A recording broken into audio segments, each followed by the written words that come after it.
बिस्मिल्लाहिर्रहमानिर्रहीम। आज हम स्टार्ट करने जा रहे हैं बीसी का कोर्स जो आजकल बीसी भी पढ़ाया जाता है, electricity and magnetism. Electricity and magnetism में सबसे पहला चैप्टर है इलेक्ट्रिसिटी फिर हम दो ब्रांचों में डिवाइड करते हैं, लेकिन जो पहला चैप्टर सिर्फ इलेक्ट्रिसिटी के बारे में है। इलेक्ट्रिसिटिक्स में हम किसके बारे में स्टडी करते हैं, व्हाट इज इलेक्ट्रोस्टैटिक्स। पहले हम इलेक्ट्रोस्टैटिक को डिफाइन करेंगे, इसके बाद समझाएंगे आपको, इसके बाद आगे थोड़ा सा जाएंगे। तो सबसे पहले इलेक्ट्रोस्टैटिक एक्चुअली हम चार्ज को स्टडी करेंगे रेस्टी हालत में। It is a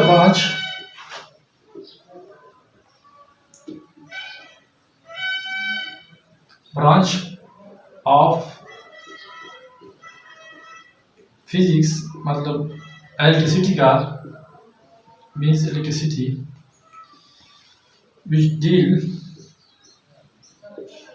with charge, with the study of charge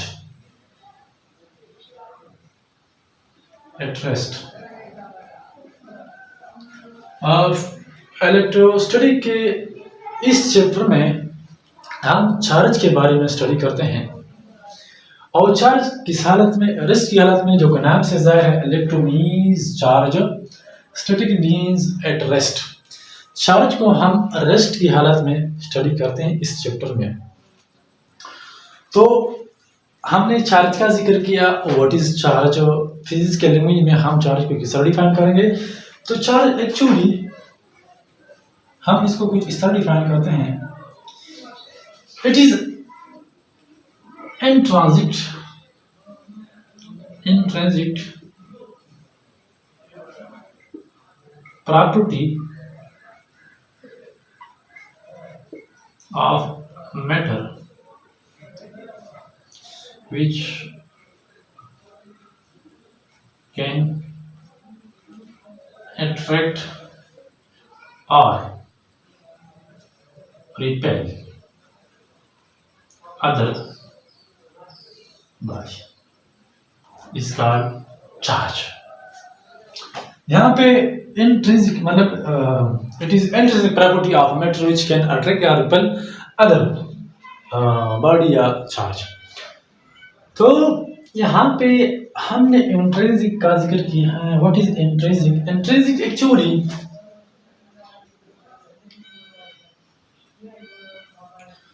किसी चीज का वो प्रॉपर्टी है। फॉर एग्जांपल हमने चार्ज का यानी मैटर का जो प्रॉपर्टी का जिक्र किया, इंट्रिंसिक प्रॉपर्टी, वो प्रॉपर्टी है जो किसी एक्सटर्नल एनवायरनमेंट से, एक्सटर्नल एनवायरनमेंट के इफेक्ट से इस पर असर नहीं पड़ता है। It is the property, those property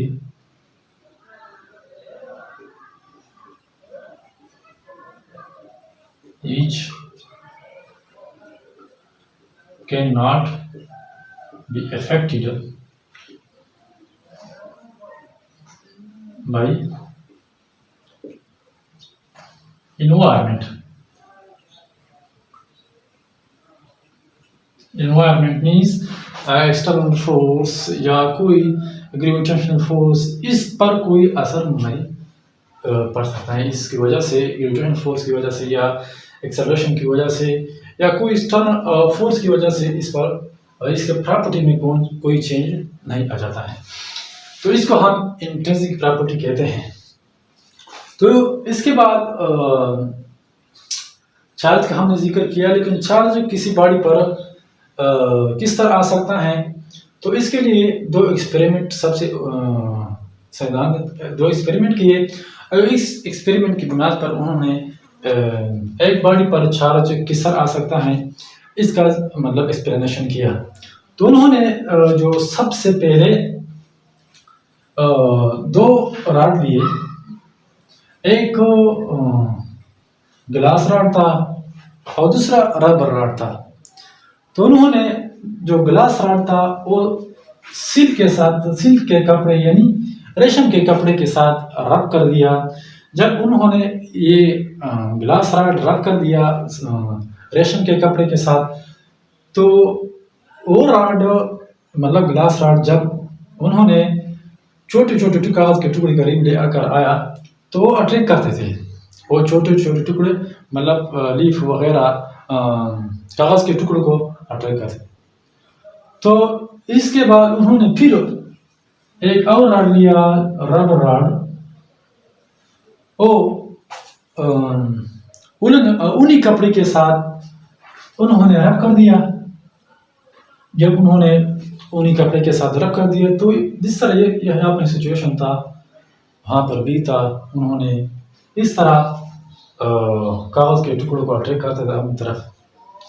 तो उन्होंने इससे कंक्लूजन निकाल कर उन्होंने ये कहा कि जो फोर्स हैं जो चार्ज की वजह मतलब सिल्क रॉड या रबर रॉड कागज के टुकड़ों को अट्रैक्ट करते हैं, ये तो एक फोर्स की वजह से होता है।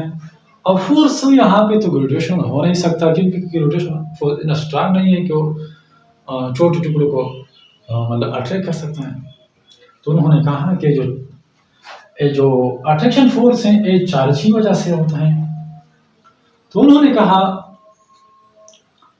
सबसे पहले इस पर एक साइंटिस्ट उन्होंने इसको लेबल दिया, पॉजिटिव और नेगेटिव का 4 लेबल लगाया। पॉजिटिव और नेगेटिव का लेबल सबसे पहले साइंटिस्ट जो कि बेंजामिन फ्रैंकल इसका नाम था, उन्होंने लेबल लगाया कि जो अट्रैक्शन है इस चार्ज की वजह से है।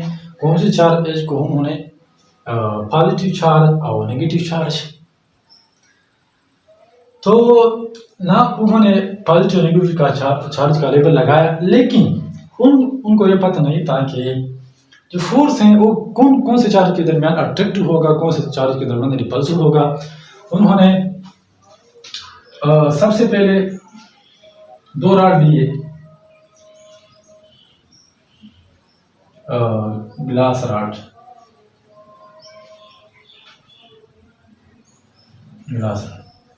वही रॉड जो उन्होंने रब कर दिए थे सिल्क के कपड़े के साथ। तो इस पर जो फॉर एग्जाम्पल उन्होंने थ्रेड के साथ ये दोनों बॉडी को मतलब ग्लास रॉड को बांधे।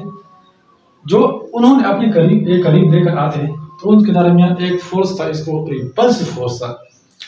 वो जो फोर्स था वो रिपल्सिव फोर्स था। इसके बाद उन्होंने फिर एक ग्लास रॉड लिया और दूसरा सिल्क रबर रॉड लिया, जो पहले उन्होंने रब कर दिया था ऊनी कपड़े के साथ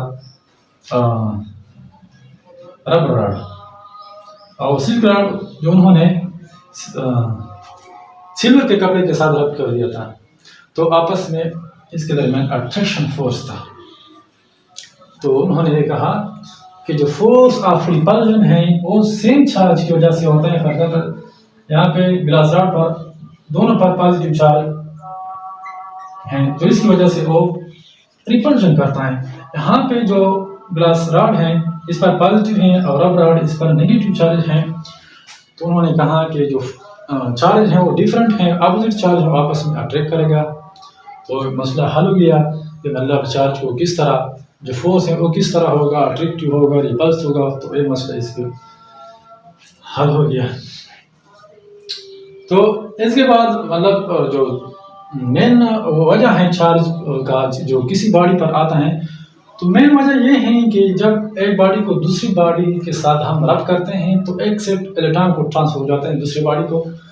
तो जिस बॉडी से इलेक्ट्रॉन दूसरे बॉडी को ट्रांसफर हो जाता है इस बॉडी पे पॉजिटिव आ जाता है, जिस बॉडी को ट्रांसफर होता है इलेक्ट्रॉन इस पर नेगेटिव चार्ज आता है, क्योंकि यहाँ पे इलेक्ट्रॉन की डिफिशियंसी आता है और वहाँ पे इलेक्ट्रॉन की एफिशिएंसी होता है, मतलब ज़्यादा होते हैं एज कम्पेयर टू प्रोटॉन, और यहाँ पे जो इलेक्ट्रॉन है वो कम होते हैं एज कम्पेयर टू प्रोटॉन। तो यहाँ पे पॉजिटिव चार्ज आता है, उधर नेगेटिव चार्ज आता है। तो ये थोड़ा सा introductive of electricity and magnetism का जो चैप्टर नंबर 1 इलेक्ट्रिसिटी का इंट्रोडक्टिव क्लास था। इंशाल्लाह इसके बाद हम आगे जाएंगे।